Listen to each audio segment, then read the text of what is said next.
Hello guys, welcome back to our IGNOU galaxy YouTube channel. Guys, अगर आप इस channel पे नए हैं तो प्लीज हमारे इग्नो गैलेक्सी यूट्यूब चैनल को जरूर लाइक करें, सब्सक्राइब कीजिए ताकि इग्नो से रिलेटेड हर एक अपडेट्स, हर एक इंफॉर्मेशन हम इस चैनल के माध्यम से आप तक ला पाएं। तो गाइस, अभी तक आपने हमारे चैनल को सब्सक्राइब नहीं किया तो प्लीज सब्सक्राइब कर लें और नोटिफिकेशन बेल आइकन को प्रेस कर लीजिए ताकि हमको आपको रोज नए नए अपडेट्स ऐसे इग्नो से रिलेटेड मोस्ट इम्पोर्टेंट वीडियोस हम आप तक ऐसी डेली का डेली बेसिस में आप तक ला पाए।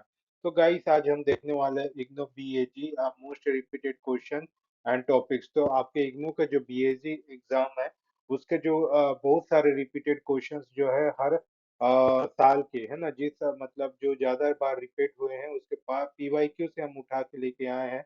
तो जो ज्यादा क्वेश्चन रिपीट हुए हैं आपके क्वेश्चंस में एग्जामिनेशंस में, उस क्वेश्चंस का ज्यादा बार रिपीट हुआ हुआ है तो उसके बारे में हम पूरा यहाँ डिटेल में बात करेंगे। तो शुरू करने से पहले जिन्होंने सब्सक्राइब नहीं किया तो प्लीज चैनल को सब्सक्राइब जरूर कर लेंगे। तो चलिए वीडियो शुरू करते हैं। तो यहाँ पर टॉपिक क्यों रिपीट होते हैं उसके बारे में बताया जाते हैं, क्योंकि उनका जो कोर कॉन्सेप्ट है मल्टीपल बीएजी सब्जेक्ट्स का। क्योंकि क्या होता है, हर एक कोर कॉन्सेप्ट्स होता है, बीएजी के जितने भी सब्जेक्ट्स है उसके एक कुछ कोर कॉन्सेप्ट्स होता है, उसके रिलेटेड क्या है टॉपिक्स जो है रिपीट होते रहते हैं guys. Frequently tested theories and definition, और उसमें क्या है आपका जो थ्योरीज और डेफिनेशन है वो क्या है टॉपिक्स में वो जो इम्पोर्टेंट रहता है, तो इस कारण से उसका रिपीटेशन की जो प्रोबेबिलिटी है वो बढ़ जाती है गाइस।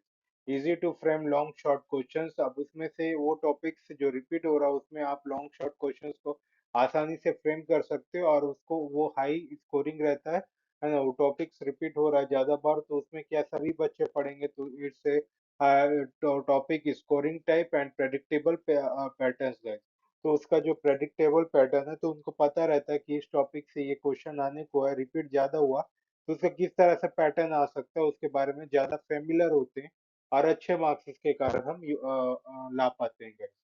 ओके गाइस, अब मोस्ट रिपीटेड इंग्लिश का बीईजीएल। ओके गाइस, अब इंग्लिश में मोस्ट रिपीटेड बीईजीएल के क्वेश्चंस क्या है।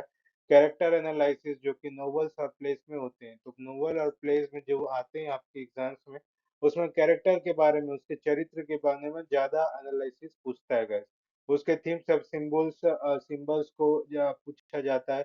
नरेटिव टेक्निक्स को पूछा जाता है, रेफरेंस टू कॉन्टेक्स्ट को पूछा जाता है, फिर क्रिटिकल एप्रिसिएशन और पोयम्स। तो ये क्वेश्चन जो है रिपीट होते हैं गाइस इंग्लिश में। अभी हिस्ट्री में देखा जाए तो फ्रेंच रिवॉल्यूशन, उसका कॉज एंड इम्पैक्ट के बारे में बताइए, ये पूछा जाता है हर बार। नेशनलिज्म और नेशनल स्टेट फॉर्मेशन के बारे में पूछा जाता है।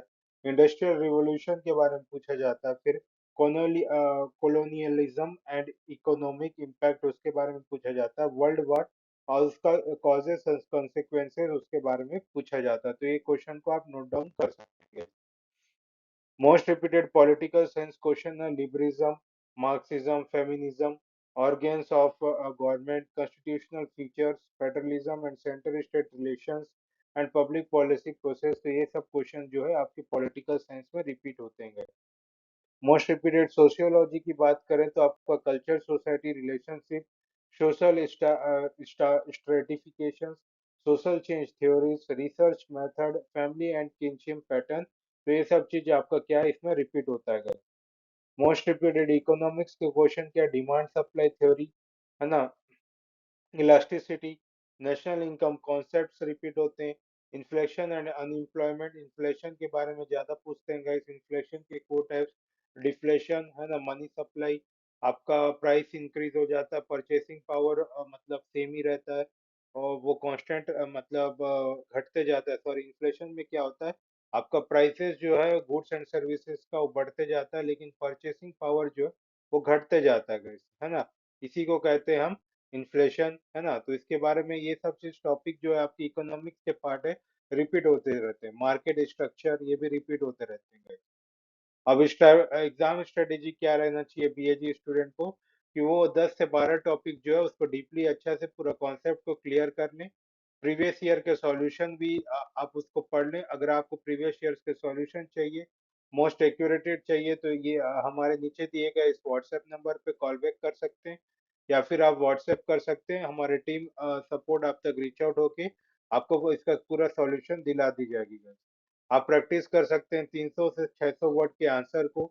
आप डायग्राम और एग्जांपल्स का यूज कर सकते हैं और पूरे क्वेश्चंस को अटेम्प्ट कर सकते हैं क्लीन हैंड राइटिंग के लिए। ओके गाइस, तो ये सब चीज उसका स्ट्रेटेजी होता है।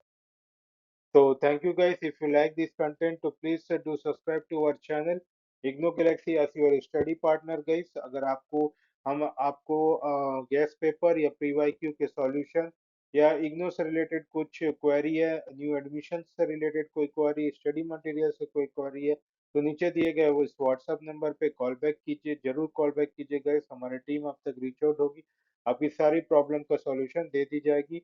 गाइस अगर आपको स्टडी मटेरियल, गैस पेपर या पीवाईक्यू सॉल्यूशन या एग्जाम से रिलेटेड कोई क्वेरीज है, तो आप व्हाट्सएप में मैसेज कर सकते हैं या फिर आप हमारे इग्नो के वेबसाइट, ऑफिशियल वेबसाइट है ignogalaxy.in पे जाके वहां से भी गैस पेपर और आपके प्रीवियस ईयर पेपर के सॉल्यूशन परचेज कर सकते हो गाइस। तो तब तक ले गुड बाय गाइस। जय हिंद। ऐसे ही पढ़ते रहिए और अपने एग्जाम्स में फोकस्ड रहिए और अच्छे मार्क्स सिक्योर कीजिए। तब तक ले गुड बाय गाइस। जय हिंद।